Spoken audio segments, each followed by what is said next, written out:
Hello everybody, and welcome to episode 2 of Just One Word. Today we'll focus on anxiety, where just like in the previous episodes, I'll share experiences with anxiety and any tips, any tricks I can for when it strikes. But first, before we get into it, how are you? Have you eaten? Have you drank? Have you slept? Is there something you can do today just for yourself? Read a book, go for a walk, listen to music, it all helps.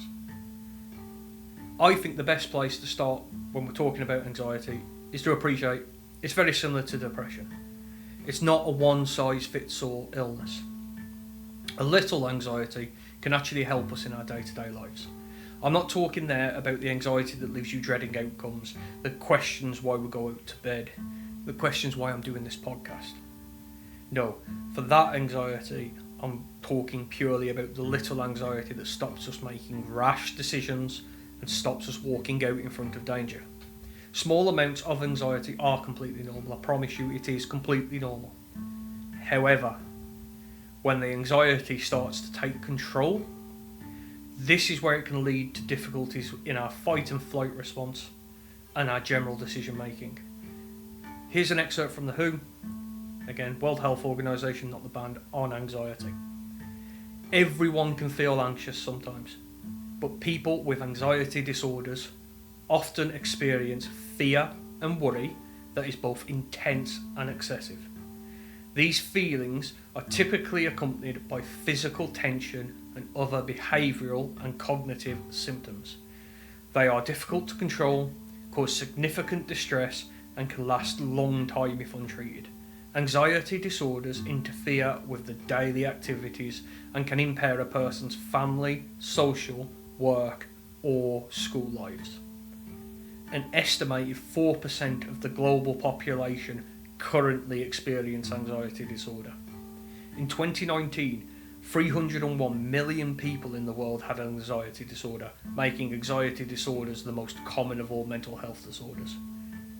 Although highly effective treatments for anxiety disorders exist, only about 1 in 4 people in need of the treatment receive it. That's 27.6%.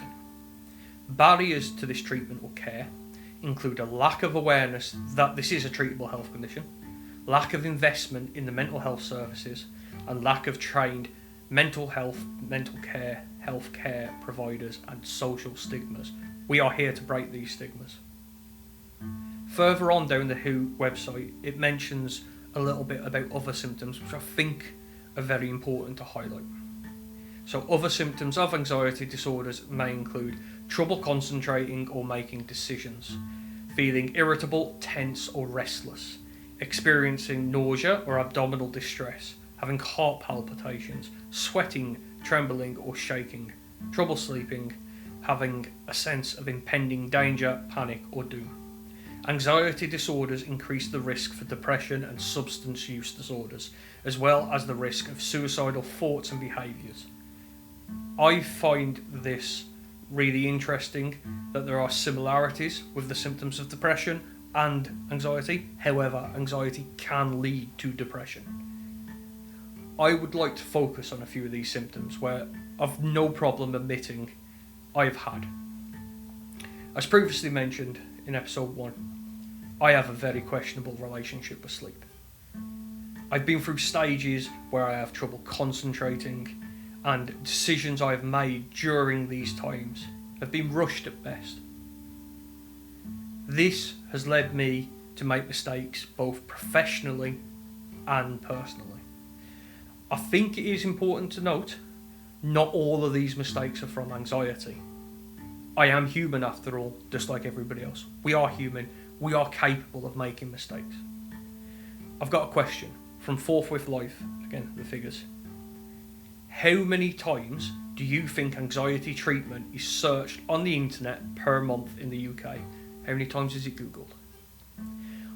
On average, 7,100 searches of anxiety treatments are conducted per month, with a further 74,000 search of anxiety symptoms.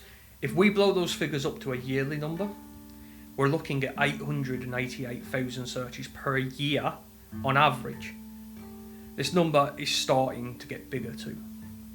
Anxiety is the most searched mental health disorder in the UK. I find when my anxiety is high, I start to dissociate. This is when you check out, when you daydream but you don't dream of anything. You're not there. What dissociating does is it makes your mind go, I don't want to be in this situation, and you disconnect from the world. It's almost like a self-preservation tool.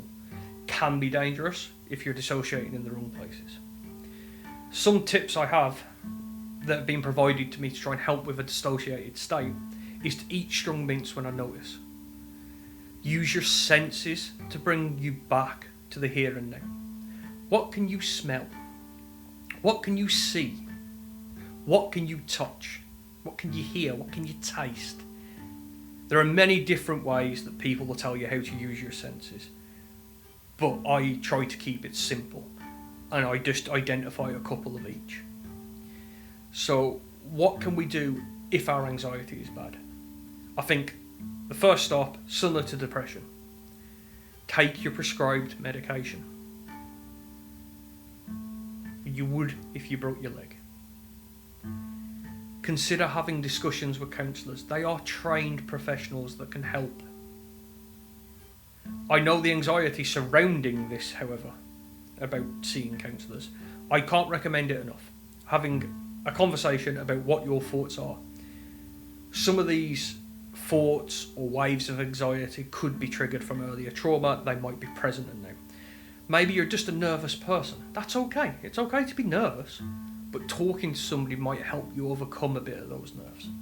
You'd be surprised of the feeling you get once you open up, once you talk to somebody.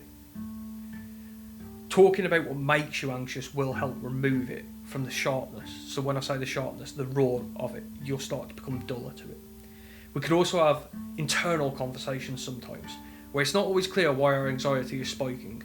So trying to understand where this anxiety comes from could be useful in trying to treat it going forward.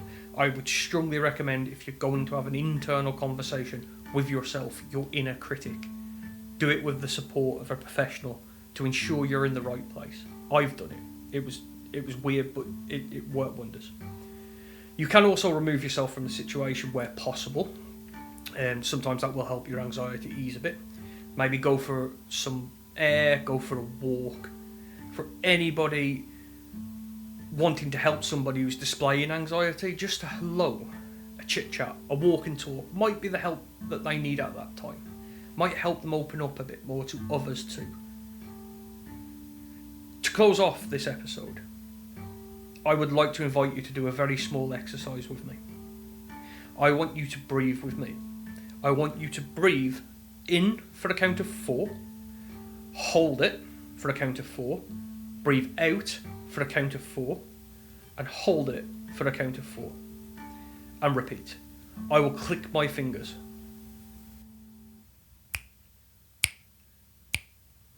Breathe in.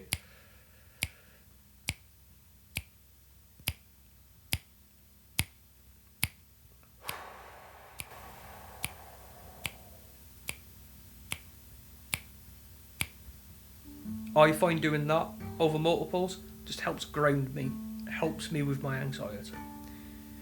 So we're at the end of the episode. I hope I've given some useful information out there on anxiety. Always remember you're not alone. There are people out there who have anxiety. There's lots, as I quoted from The Who earlier. It is important that we share our experiences, but most of all, it's important you look after yourself. You are the person that matters. So on that, please, please, please look after yourself. Reach out for help if help's required. Talk to people. We need to break this stigma. The only way it gets better is we work together, and it will get better together. I want you all to take care. I want you to have a good month. I'll come back next month where I've got a question and answer session with a couple of guests. I think that's going to be really valuable. But for now, please, please, please take care. You matter. You really are loved. Join us on any of the socials and we'll talk soon. Thank you. Take care.